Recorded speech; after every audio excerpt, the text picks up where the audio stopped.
For the ordinary person, whenever we hear discussions on safer nicotine products, e-cigarettes, new and novel nicotine products, whatever term they use, we hear from Tobacco Control, we hear from the Cancer Society, retailers associations. Who we don't hear from are the consumers themselves. Well, they'll be mentioned.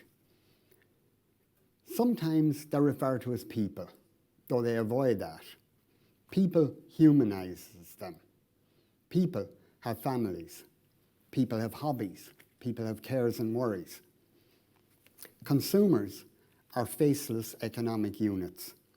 Consumers can be presented as the passive victims of the manipulations of big tobacco, as aggressive polluters of non-smokers' clean air, or as astroturf for the tobacco industry, but never as political equals whose rights should be respected. A consumer can, indeed must, be ignored. This is an established strategy to delegitimize consumers and keep them out of the discussion. Consumers are a prop, an example of the evils of tobacco when we end up in hospital, aggregated into a statistic to be weighted on the death side of the tobacco scales. The tobacco industry has been just as patronizing.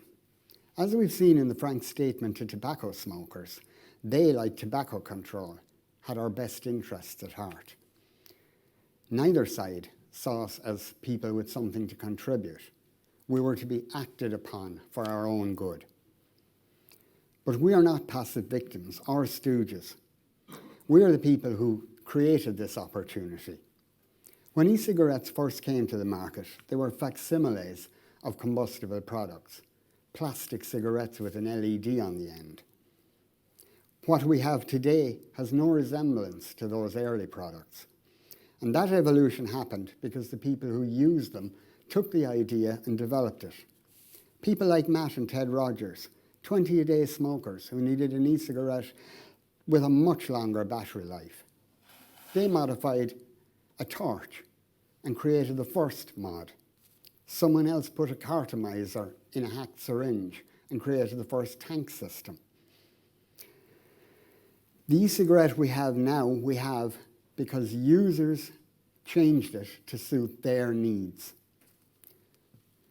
We started online forums to share our experiences and support each other. We came together for meetups, which grew into vape fests, an enjoyable mix of trade show, fan convention, and cessation clinic. We opened stores and spread the word on safer nicotine products. Never before has means of quitting smoking gained such support from its users. From these online forums and real-life get-togethers came consumer organisations set up to promote tobacco harm reduction and advocate for safer nicotine products and the people who use them. There are now advocacy organisations in the UK, Sweden, Ireland, Australia, France, Mexico, the Philippines. There are over 50 consumer-led groups worldwide representing the rights of both the consumers of safer nicotine products and the rights of smokers to access safer nicotine products. That's over 1 billion people. Yet we're excluded. Potentially the greatest resource available to tobacco control, a grassroots movement of people who have quit smoking, is ignored. We're the people with the lived experience of switching. We're the ones whose testimonies of quitting smoking. We're the ones who improved our own health. We achieved what the FCTC didn't think was possible. We stopped smoking and improved our health prospects without abstinence from nicotine. We might not be as pious as if we had embraced abstinence, but we are happier, healthier, and wealthier than if we had continued smoking. We're the evidence that harm reduction works. Tobacco Control's total rejection of the tobacco industry has only served to marginalise the development of harm reduction. The industry research on these products is excluded, and all that data and evidence is lost to them.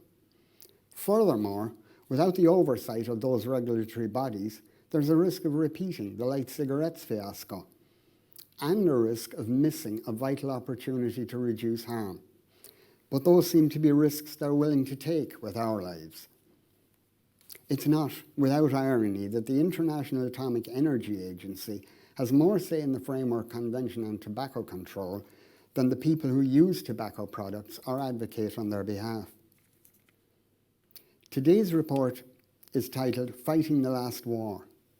Sun Tzu in The Art of War wrote, "Do not repeat the tactics which have gained you one victory, but let your methods be regulated by the infinite variety of circumstances."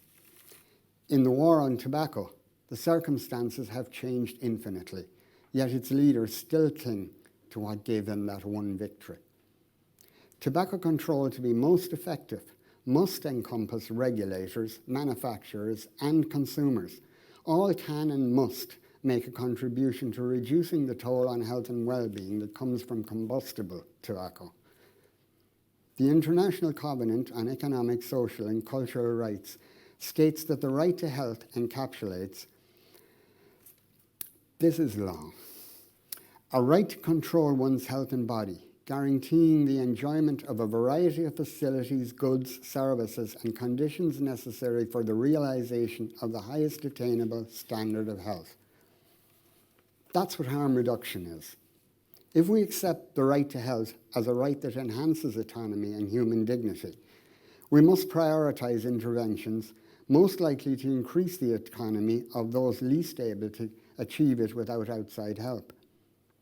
Harm reduction may increase the number of users at a population level, but that's not a basis upon which a human rights approach should be judged. The right to health focuses on an autonomous individual. Harm reduction will probably not be the magic bullet to end tobacco-related mortality and morbidity, but it can be a synergistic complement to other tobacco control measures. Unlike current efforts, we don't need to do anything to introduce a harm reduction strategy. Private enterprise is already providing the products. People themselves are spreading the word and encouraging each other. Instead of hindering this, national and international policymakers should engage with harm reduction. With appropriate regulation, the products and the consumers will do the rest. A consumer's voice matters, and it makes the difference. When the TPD was being revised, the intention was to regulate safer nicotine products as medicines. We campaigned against this, and the TPD is now a set of regulations much more fitted to the products and protecting the health of the people who use them. There was no EVALI outbreak in the EU. You're welcome. This should serve as a template for others to follow. But the war on tobacco is never ending, and those opposed to harm reduction are still attempting to restrict safer nicotine products and stifle the progress we've made. We must speak up. We must tell people about what we do, who we are, and why we do it. We must unite and support each other. We must let the regulators and the legislators know that we will not be excluded. They may ignore us, but we will not be silent. We cannot let them forget that this is about us, about our health, our choices, and our lives. To borrow a phrase, there can be nothing about us without us. Thank you.